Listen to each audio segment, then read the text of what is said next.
de volta com Bom para Todos. Aqui você tem espaço, bomparatodos@tvt.org.br. No Bom para Todos, o tema é transtornos mentais no ambiente de trabalho. Está aqui no Bom para Todos a doutora Juliana de Oliveira. Ela é psiquiatra. Olá, Juliana, muito obrigada pela sua presença. Olá, Maria. Obrigada a você pelo convite. Juliana, tem aumentado cada vez mais o afastamento de pessoas por transtornos mentais. Eu gostaria de saber, existe algum tratamento preventivo? A prevenção dentro do ambiente de trabalho tem que ser dada dentro do ambiente de trabalho. O que eu percebo nos meus pacientes é que quando eles começam a ficar doentes, começam a se perceber, eles não têm muito para onde correr. Eles não têm um grupo, não têm um apoio, nem dentro do banco, nem dentro da empresa. E eu acho que a prevenção poderia estar aí. Qual a melhor maneira de neutralizar essas pressões do dia a dia e as cobranças também profissionais para que a gente chegue até um equilíbrio? Todo lugar que você for trabalhar vai ter um ônus e um bônus. Então, fazer esse equilíbrio, porque o que eu consigo passar, a minha personalidade é diferente da sua. E tendo um grupo onde essas pessoas possam se encontrar, onde o empregado possa trocar, saber o que é comum, o que não é, eu acho que fica mais fácil de distinguir o que já é patológico, o que não é o estresse de trabalho, que já está causando uma limitação da vida da pessoa, que a gente já chama de doença. As pessoas que chegam até o seu consultório, os trabalhadores, é fácil eles assumirem esse transtorno por conta do ambiente de trabalho? Não, na verdade não, porque na nossa cultura é muito difícil assumir um transtorno mental. Ele é muito ligado à força de caráter, a pessoa ser fraca ou não ser forte. Isso não é verdade, né? A doença não escolhe se a pessoa é forte ou fraca, não escolhe o caráter, ela acontece. E o que eu vejo muitas vezes são grandes diretores chegarem e falarem assim, eu não posso acreditar nisso, porque eu sempre chamei isso de frescura nos meus funcionários. Eu sempre achei que isso era... E aí está sofrendo, porque hierarquicamente sempre tem uma pressão grande e eles causam, sim, uma gama de desencadeantes, desencadeia coisas que já estavam ali, como causam também. Sim. Juliana, existe algum tipo de discriminação por parte dos colegas de trabalho em relação a esses trabalhadores que estão sofrendo de transtornos mentais? Ah, já ouvi sim, principalmente quando volta.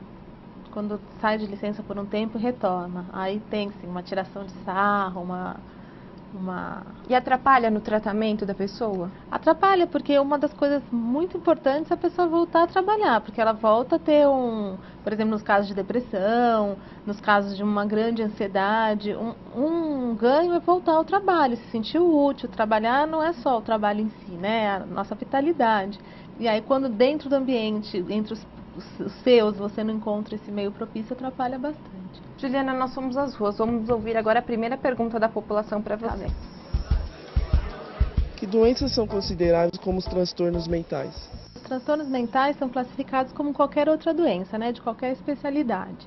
Então, eles vão desde doenças mentais causadas por um problema orgânico até uso de substâncias, depressão, que são transtornos do humor, até transtornos psicóticos, como esquizofrenia, transtornos do desenvolvimento, transtornos neuróticos. É uma gama de... Juliana, quais são os mais conhecidos do ambiente de trabalho? Do ambiente de trabalho é quando se desencadeia a depressão, muitas vezes a ansiedade, transtorno ansiodepressivo, transtorno de estresse pós-traumático, transtorno de adaptação, são os mais comuns. Juliana, acontece do paciente chegar até você, na sua opinião, de uma maneira tardia? Sempre chega tardio, parece que sempre chega no momento que ele precisa de um afastamento sim, que não dá para dentro do trabalho conseguir recuperar, vamos falar assim. Então sempre é meio tardio, meio difícil. Aí chega e fala assim, mas como você vai me afastar? Eu não posso faltar. Eu falei, você precisa. É necessário o afastamento até pela pressão que está sofrendo ali, né? Quando o desencadeante está lá dentro do trabalho. Eles vêm ainda com muito medo de serem afastados. A próxima pergunta é da Tarsila. O alcoolismo e o uso de drogas, eles são considerados transtornos mentais?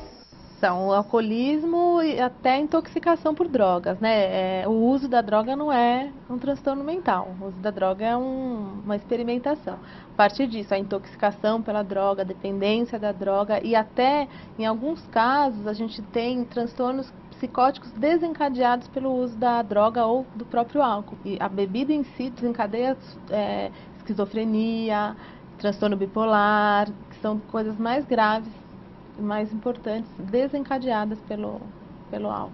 Vamos ouvir agora a pergunta do Emerson. Quais são os sintomas da depressão e como ela pode afetar a vida das pessoas? A depressão é como se a vida fosse um leque que se fecha. Então, o seu campo de vida fica mais estreito. Então, tudo que você faria com normalidade fica mais difícil. Não é vontade só, não é ânimo só. Ela não tem condições de fazer algumas coisas. Pode ser que se eu tenho uma depressão, eu fique na cama, eu pare de tomar banho e você não. Você venha trabalhar a pulso, mas venha. Mas chegar no sábado, você não consegue sair, não consegue passear. Isso é bem variável, mas em si diminui o campo de vida da pessoa. Juliana, no ambiente de trabalho é fácil perceber a depressão? Então, no ambiente de trabalho tem algumas características que vão demonstrar que aquele indivíduo está sofrendo com depressão. Cai o rendimento, cai o interesse, começa a haver atrasos que não é o comum daquele funcionário, começa a demorar mais para exercer uma função que fazia com facilidade, dificuldade na tomada de decisões, o contato com os colegas fica diferente. Não é fácil, mas dá para ser feito, dá para diagnosticar, sim. A Tarsila tem mais uma pergunta para a Juliana. A gente sabe que todo mundo se estressa, todo mundo é estressado com o dia a dia, né? Mas quando é que ele chega a fazer mal? É isso, quando a vida da pessoa começa a ter alguns limites, né? Então, antes eu produzia tanto, agora eu não produzo. Tem uma parte, sim, que é individual. Cada um aguenta mais que o outro, suporta mais que o outro. Mas quando chega a mudar a pessoa, quando a pessoa para de ter escolha sobre aquilo, eu posso escolher hoje chegar mais atrasada porque meu chefe está pegando no meu pé. Isso é uma escolha. Quando eu não consigo chegar no horário porque eu não dormi, porque eu não comi, porque eu não... Aí já perdeu a escolha do doença. Vamos ouvir o Marcos. O assédio moral pode levar ao estresse? Como se prova isso? O assédio moral é um estressor, né? Quando o funcionário sofre tensões de forma a diminuí-lo de diversas formas, ou com muito trabalho para ele não dar conta, ou com sem trabalho para ele ficar ocioso, ou até com gritos, xingamentos, isso acontece também, né? Parece estranho, mas acontece. E havendo se provando o assédio moral, está provado o estresse causado por ele. Vamos ouvir a pergunta da Kátia. Como que a família pode ajudar no caso de transtornos mentais? Levar lá ao médico e dizer, olha, se o médico afastar, vai ficar afastado. Não tem empresa nenhuma que esteja na frente da sua saúde. Entender que a saúde mental também é saúde, também é medicina, também é ciência. Não está na escolha da pessoa ficar bom ou ficar ruim. Juliana, a pessoa com transtorno mental, ela pode ser demitida alegando que ela está com esse transtorno? Não, por isso não. A mesma coisa se alguém tem qualquer doença, um HIV, hepatite, é ilegal você usar uma doença, isso aí é segregar alguém. Vamos agora ouvir a pergunta do João. Os médicos do trabalho sabem identificar os transtornos mentais? Sabem, de maneira geral, sabem sim, eles estudam para isso, podem não saber dizer qual é o melhor tratamento ou qual dessa gama de transtornos do que se trata, mas eles sabem identificar e encaminhar sim. Juliana, como você havia dito, a criação de grupos dentro das empresas para que as pessoas troquem informações, isso poderia diminuir a quantidade de pessoas com transtornos mentais? Eu acho que poderia sim. É muito comum, nunca alguém dentro de uma empresa, dentro de um lugar, está sozinho com um transtorno mental desencadeado pelo trabalho. Nunca não, mas é muito difícil que seja uma coisa individual para aquela pessoa. Normalmente é o funcionamento da empresa que é assim. Então, outras pessoas sofrem com o mesmo tipo de estresse, com o mesmo tipo de assédio, com o mesmo tipo de dano. Então, tendo um grupo, é mais fácil, sempre juntos, né? A força é maior. É por isso que eles não formam os grupos, né? Juliana, por favor, gostaria que você deixasse uma dica aos nossos telespectadores. Passar com o médico do trabalho, fazer perguntas claras para o médico do trabalho, procurar o seu sindicato, procurar se tem um representante dentro do RH, o que for, dentro da empresa, não ter medo de perguntar e falar. Estar doente não é uma falha de caráter, nem torna você uma profissional ruim. Estar doente é uma condição.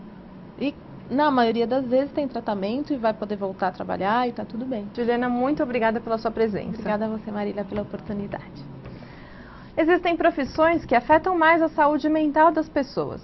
No caso dos bancários e comerciários, o medo de assaltos contribui para aumentar o estresse, além da pressão das chefias e cobrança dos setores no cumprimento de metas.